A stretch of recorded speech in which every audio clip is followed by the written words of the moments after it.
বিশ্বনবী সাল্লাল্লাহু আলাইহি ওয়াসাল্লাম বলেছেন, কিয়ামতের মহা মুসিবতের সময় এমন একটা সময় ঘনিয়ে আসবে যে সময়ে মানুষ আমলনামা পাওয়ার পরে আমলনামা খুলতে থাকবে আর দেখতে থাকবে, আমলনামা হাত থেকে খুলতে থাকবে আর দেখতে থাকবে, বইয়ের পৃষ্ঠার মতো এভাবে খুলতে থাকবে আর দেখতে থাকবে।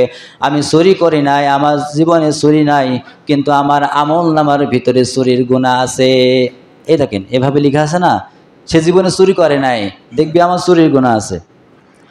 এইভাবে পৃষ্ঠা উল্টাবে আমলের খাতা, এখানে দেখবে ডাকাতের গুনাহ আছে, তারপরে পৃষ্ঠা উল্টাবে দেখবে সাদাবাজির গুনাহ আছে, এভাবে পৃষ্ঠা উল্টাবে দেখবে এতিমের মাল খাওয়ার গুনাহ আছে, এভাবে পৃষ্ঠা উল্টাবে আর দেখবে জিনার গুনাহ আছে, এভাবে পৃষ্ঠা উল্টাবে দেখবে আমি কোনো খারাপ কাজ করি নাই, বিড়িও খাই নাই, বিড়ি খাওয়ার গুনাহও আমার এখানে লেখা আছে।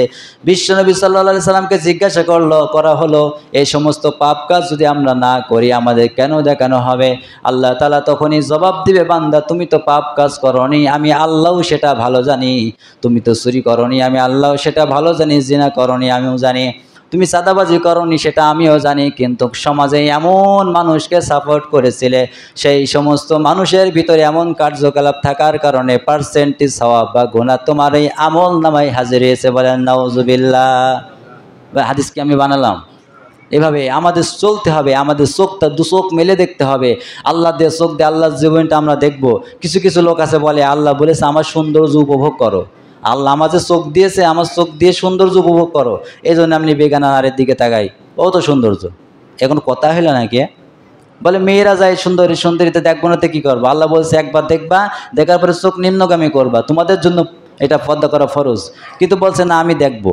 আল্লাহ তো আমার উপভোগ করার জন্যই বলেছে, কিন্তু তাই এরকম না। এজন্য আমরা দেখে দেখে চলবো কোনটা ভালো কোনটা মন্দ, কোনটা ইসলামের পক্ষে কোনটা ইসলামের বিপক্ষে। যেটা ইসলামের পক্ষে মুসলমান হিসেবে তার পক্ষে থাকার দরকার আমাদের আছে না নাই? যেটা ইসলামের বিপক্ষে মুসলমান হয়ে সেটা সমর্থন করা যাবে?